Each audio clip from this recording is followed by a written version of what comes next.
நாளாச்சு இந்த மாதிரி பார்ட்டிலாம் தனியா அனுபவிச்சு.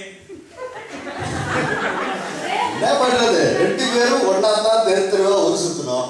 உனக்கு வேலை கிடைச்சிருச்சு, எனக்கு ஒரு பயிர வேலை கொடுக்க மாட்டேங்க. அதெல்லாம் இன்டர்வியூல நல்லா பண்ணணுமாப்ல.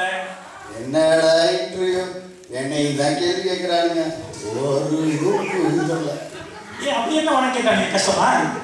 அதையே கேட்குறேன். முந்தைய கூட ஒரு இன்டர்வியூக்கு போனேன். 3 டெஸ்ட் வைப்பானுங்களாம் கஸ்டமர் சர்வீஸ் செக் பண்ணுறதுக்கு. 3ஐயும் கிளியர் பண்ணால் வேலை கொடுக்குறாங்க. சரிடா, என்னடா முதல் கேள்வி நீ உன் மேலே புல்டோசர் வந்து ஏற்றுவான், நீ வந்து சமாளிச்சிட்டேன்னா அடுத்த டெஸ்ட்டுக்கு போகலாம். இந்த பாடி சோடா தாங்கும், அடுத்த டெஸ்ட்டை சொல்கிறான்னு. அடுத்த டெஸ்ட்டை 6 வருஷத்தை கலந்து கொடுப்போம், நீ குடிச்சிட்டு உயிரோட எடுத்தீங்கன்னா 3வது டெஸ்ட்டு சொல்லுவாங்க. அது என்னடா வெளியே கஷ்டம், அவங்க வீட்டு காப்பியே குடிச்சிருக்காங்களா?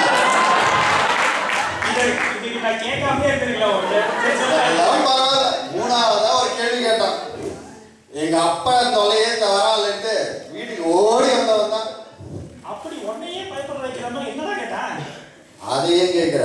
காலையில இருந்து சாயந்தரம் வரைக்கும் விஜய் படத்தை போடுவானா, நான் பார்த்துட்டு உயிரோட இருக்கணும். தமிழ்நாட்டுக்கே உங்க தலையெழுத்து இது மாற்றவே முடியாது. என்ன பண்றது, ஒரு வேலையினால் வீட்டில் இருக்கேன். எங்க அப்பா வேற திட்டுறாரு.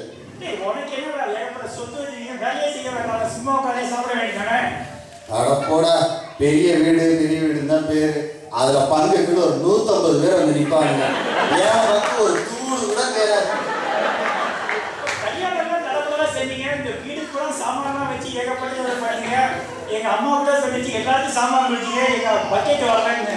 இந்த செட்டிய வீட்டுல முறை சொல்ல ரொம்ப பெருந்தல்லப்பா. வீடு தான் பெரிய வீடு, ஒரு பாத்ரூம் கூட வழியா இருக்காங்க. எங்க பெரியப்பா பாத்ரூம் கட்டி வச்சுட்டு அதை பூட்டி வச்சிருக்காரு. எங்க அப்பாவும் சித்தப்பாவும் அடிச்சுக்கிட்டு பாத்ரூமே கட்டாம விட்டாங்க. வெளியில சொன்னா வெக்க கேடு, இன்னும் சொம்புதான் தூக்குறோம். சரி, உங்க சொந்தக்காரங்க நிறைய பேர் தான் இப்போ லண்டன் அமெரிக்கான்னு இருக்காங்களே, எங்கேயாவது பார்த்து அப்பாவை அனுப்ப சொல்ல வேண்டியவனே. எங்க அப்பா வேற வீட்டுல திட்டிக்கிட்டு இருக்காரு, அதான் எங்க அம்மா காதுல போட்டு வச்சிருக்கேன். எங்க அம்மா நேரம் பார்த்து எங்க அப்பா கிட்ட சொல்லி ஏதாவது பண்ணணும்.